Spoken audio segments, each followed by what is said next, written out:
Hi, my name is Adriel William. I'm a foreign trained dentist who is currently working as a GP in Ohio, and I'm also the founder of Purpose Driven Dentistry. If you're somebody who's applying to dental schools or planning to apply to dental schools in the US in the coming cycle of 2025, you might have applied in the past and did not get accepted, and you personally feel your personal statement is something which is lagging, which is not doing justice to your story, or you feel like there's something incomplete. Well, this is the right video that might help you write your personal statement better and get a better idea about it. So before I move forward, let me tell you this, that every year the competition is increasing. Back when I applied, there were about 800 people who would apply to Colorado. Now the number is getting bigger and bigger and going above 1,000 candidates. In that whole competitive process, I personally feel the best way to get ahead is your TOEFL score and your personal statement. And when it comes down to personal statement, over the past 4 years, working with other candidates, working with candidates who got accepted, with my colleagues, I've been gathering information, and recently I was trying to read more books about it, and I found a book called On Writing Well. That's the name of the book, by William Zinsner, who was a writer in US. I came across certain topics, certain things, certain strategies that might help you. One of the key things I'll tell you is that when your personal statement or your documents go to these offices, there might be a faculty, a clinical person, or a non-clinical person reading your application. So it can be either one. It might be a dentist, might not be a dentist, somebody from administrative staff who's reading your personal statement or your document. So you need to write your personal statement in a manner that could grab the attention of a dentist or non-clinical person. Some people, I've read personal statement, they would throw in a lot of technical jargons about dentistry and how big of a dentist they are, and that's how they start off their application, which I feel is not the correct way. Well, it's your story, you can write either way you want. My suggestion is you should write your story which should grab the attention of any human being who can read English. And that's how you should write it. One of the key things about writing your personal statement is a lot of people like to repeat their resume, and I tell them the resume part has already done its job by telling that you have done DDS, BDS, you have done TOEFL, you have done volunteer work, all of that. The job of the personal statement is to show your personal side of who you are and why you became a dentist and why will you be a better candidate for their program. That's the function of personal statement. And I would say, rewind this video. My suggestion is you should write your story which should grab the attention of any human being who can read English. Even if you have to write it down, write it down. The purpose of the personal statement is to let them know about your personal side. That's very important. Remember, you're going to write about yourself, but you also need to keep the reader in mind. So sometimes as immigrants, as people coming from different languages, we are writing things and we like it, but it's not audible to the American people. There are some cultural sensitivities that they might not understand. Maybe the family dynamics of people coming from India, Pakistan. In third world countries, people live in joint family where there are 10 people living in one house and they have a maid who comes in to help them. And if you explain this to an American person, he will get puzzled.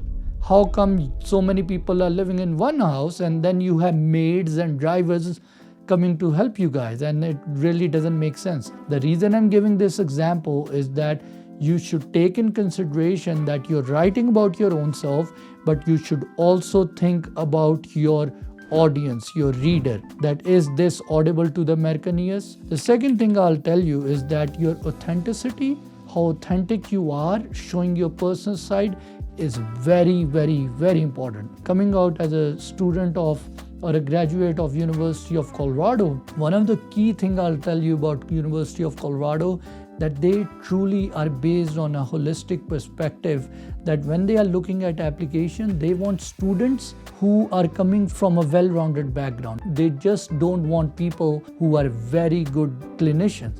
They want people with diverse experience who are good human beings. That was one of the best things about University of Colorado that I figured out while studying there. The key thing you want to remember when you start off, your first paragraph is the most important part. Your first paragraph is like your first impression and you don't get a second chance. So when you're writing your first paragraph, my suggestion is always start from your origin story. Always start from where you're coming. I've seen personal statement where people will say, I had this dedication towards dentition and towards fixing people's teeth, and that led me to a dental school and I wanted to become a dentist. Well, to be honest, that really doesn't sound very realistic, because if you're going to talk about yourself, talk about your origin, where you're coming as a childhood, your influence of your parents, your surrounding, your teachers, some medical professionals that led you to think about dentistry. And that's how it is. Nobody is born and like grab a mouth mirror and say, oh, I'm going to be a dentist. I was chosen by God to become a dentist. I haven't heard a realistic story like this. So you want to make it sound authentic, and your first paragraph, I personally feel, should show your originality. And the reason I'm saying is because I personally am a big fan of art, of movies, of stories, of Harry Potter, of novel. There's always an origin story of the main character, of the hero. And you always want to tell who you are as a person, where you're coming from. And then you build upon that, leading to your calling. By calling, I mean your vocation, your passion in life, and that how you got into dentistry. So your first paragraph is the most important point, where you start from your origin. And my suggestion to people is you have to carefully place an emotional side of yours in the first paragraph, because we as humans connect through stories and we connect through emotions. That's how a lot of religious text is passed on from centuries to centuries. When you look at the Bible, Quran, Gita, Torahs, whatever you want to read, it's always telling us stories. And those stories have emotions behind them. And that's why we are so much connected to them. So even when you're writing your personal statement, I don't want you to write another religious text. What I'm trying to tell you is when you're writing it, remember to interpret or describe yourself or your life through stories. That's one of the key things to understand, because that will show your personal side. Now, when it comes to your second or third paragraph, that's something which I call is about building up your character or building up the story of the character. So if I was writing, I would say how you chose influence your personal life. One thing led to another. You chose dentistry as your vocation and you worked hard and you played sports, or you were part of community camps, extracurricular activities. You started to take CE courses during your dental school. You want to show that how as a teenager or a young person, you started to build flexibility, you started to build hard work, you started to become persistent, and you started to continue to work hard. You want to show that step-by-step trajectory. That's a very important thing. You don't want to just say, I chose dentistry and dentistry chose me and I became a superhero. You always want to show a journey through your words in your personal statement. And then you can talk about how you moved to Canada, how you visited US, how you visited some other country, took some courses, did shadowing, volunteer work, whatever it is. But you want to show your characters. Rather than saying, I liked occlusion, you can say during my time of working as a general dentist, or during my time shadowing at a community clinic in US, or during my time as a dental assistant, I got to learn the importance of occlusion through people's bite, or I got to learn how important occlusion is when it's come to the function and the aesthetics. So rather than saying directly about one thing, talk about a process that taught you something in life and which made you more interested towards becoming a dental student. So the point is, your second and your third paragraph should be a step-by-step trajectory of your life and showing your characteristics, why you're a good person and why you would become great or a really good practitioner or a clinician in the US. Along with that, what you want to do is once you start writing your personal statement, you're going to write crappy stuff in the first. You're going to write a first paragraph which would look really bad, but writing is rewriting. What you're going to do is you're going to write it once, and after a day or two, you're going to go back and rewrite it. And you're going to think about it, sleep on it, and you keep working on it. And your last paragraph, I think personally, is a very important part, because that's where you're actually going to sell yourself to the schools and tell them, listen, I started from a very small town or one city from this third world country or developing country, but I've continued to work hard. I remained persistent, and I'm learning these different skills. I'm gathering knowledge. I'm trying to find mentors. I'm trying to take care of my health. I've dealt with hardship. But in the last paragraph, you want to sell yourself that why would you be an asset to the institute?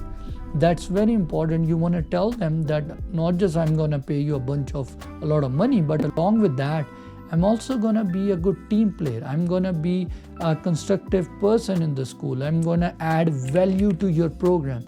Those are some things which are very important. One of the things I'll tell you out of my practical experience is that I got to work with a lot of female candidates. Well, most of the candidates in this for dental schools are female, and a lot of them are married, have kids. One of the things I try to find a balance is that they want to talk about their personal family life, kids, health issues, husband, in-laws, which is good. But you don't want to overdo it. You need to find a good balance where you're talking about your personal life, but as a female or as a male, don't overindulge in your family life. The reason is because then the school can start thinking, okay, this mother has a lot of responsibility of kids, of a husband, of a family. She might quit dental school in between because she has 2 kids, or she have a special need kids, or she have kids who needs more attention, or really young kids. At certain point, she feel like she can't manage the stress of the school, and she might quit on us, and all our money and effort will be wasted. So you want to be careful that you want to talk about your personal life, but you don't want to show too much entanglement that will make you unavailable to the needs of the dental school. That's very important part to understand, that there is a right balance. And the people I've worked with in the past, this is something we try to figure out, okay, fine, there is a certain word limit, like University of Colorado only gives you 3,500 characters, or Caapid gives you 5,200 characters. So we want to use this space carefully. And I tell people, being brief is better. Don't try to repeat your words. Don't try to repeat your stories. Don't try to use overly complicated English vocabulary. That's also one of the problems. A lot of Indians and Pakistanis, we are coming from a post-colonial mindset where we think writing big Oxford dictionary words will make us look like a British royalty, or will make us look like as a very highly educated person. Well, to be honest, it might work the opposite way. So you want to be careful, you want to use good words, you want to be smart with your vocabulary, but don't overstretch it, because in US, one of the key thing is being respectful for the time of the other people. When you're writing something, you want to be straight to point, and you should be respecting their time. That's the other aspect. One other thing I'll tell you is that when you're writing your personal statements or these kind of things, one of the things I've learned is that using vocabulary in the correct way can make a lot of difference. I'll tell you a short story. Like when I was in dental school in Colorado, a colleague of mine was trying to email the faculty and trying to get an appointment to discuss a case. And the faculty wouldn't reply. The prosthodontist, the faculty was a very busy faculty, and times they won't reply. And I made a bet. I said, I will write an email and that faculty would reply and give you time. And I did write an email for that person, and he sent it, and he got an appointment. And a few of the key things I've learned in my life working in different places. For example, if you're writing an email, most of the time at the end of the email, we will write, thank you for your time, doctor, or thank you for consideration. I personally learned one thing: rather than writing thank you, always write highly appreciated or appreciated doctor. That's a very small difference. And I'm telling you, like, start doing this when you're writing a professional text or an email, rather than saying thank you for your time or thank you for consideration or thank you for reading this. Just write appreciate it, highly appreciate your consideration, or appreciate your time, doctor. Write appreciate it, right, rather than thank you, and you will see a significant difference of the impression that you're making. And I personally write these personal statement, help people with that, and these are some of the key things I work upon when I'm writing this. If you're finding this video useful, do hit the like button, do subscribe to the channel. I usually forget saying this, but do that please. Coming back to it, if you're somebody who writes some personal statement, I would definitely suggest write it down once, have a friend read it, then fix it a little bit, then have another friend read it. If you're somebody who's actually looking for help in personal statement writing, you can reach out to me. I do help in these services where I can help you with writing your personal statement, letter of recommendation, resume. I do help people with that as well. I also help with people just reviewing it. If you just need your documents to be reviewed, I can set up a Zoom call with you and do that as well. And beside this, I've also made a few other videos on personal statement. You will most probably see it at the end of this video. I'll post it at the end of this video. You'll see it in a box up here and in the description as well. But I hope you like this video and you find it useful. If you have any question, write it in the comment box or reach out to me through email or WhatsApp. It's going to be in the description or somewhere in the video. You'll see it, and we'll see you in a more meaningful video. Thank you.